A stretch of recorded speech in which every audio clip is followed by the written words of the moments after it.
দর্শক, এই পর্যায়ে আপনাদেরকে কোরবানির বর্জ্য অপসারণের খবর জানাবো।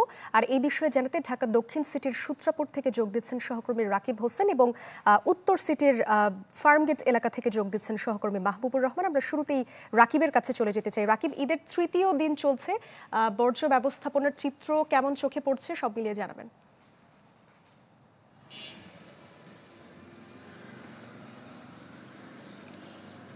দেখুন, আমরা যতটুকু জানি সিটি কর্পোরেশনের যেই পরিচ্ছন্নতা কর্মীরা কাজ করেন তারা ভোর 4টা থেকে কাজ শুরু করেন।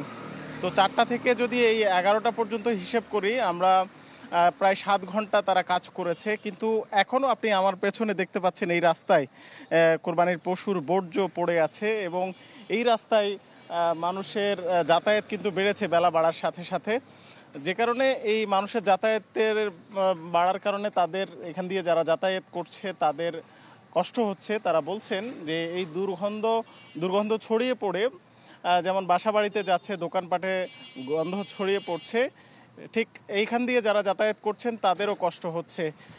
আর এই বিষয়টা আসলে আমরা ঢাকা দক্ষিণ সিটি কর্পোরেশনের বেশ কয়েকটি রাস্তায় দেখেছি। ধোলাইখালের যে সড়কটি সেখানেও দেখেছি, নাজিরা বাজার সড়কে দেখেছি, বংশালের সড়কটিতে দেখেছি।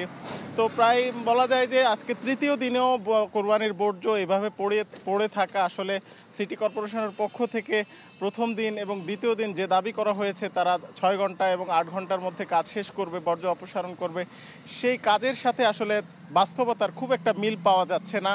এবং সাধারণ মানুষ বলছেন যে এই বর্জ্য অপসারণে সিটি কর্পোরেশনের পরিচ্ছন্নতা কর্মীদের এই ধীরগতির কারণে মানুষের কষ্ট হচ্ছে। তবে পরিচ্ছন্নতা কর্মীরা বলছেন যে মানুষ অসচেতনভাবে যেখানে সেখানে ময়লা ফেলছে, বারবার তারা একই জায়গা পরিষ্কার করতে হচ্ছে, যে কারণে এই ধরনের সংকট তৈরি হয়েছে।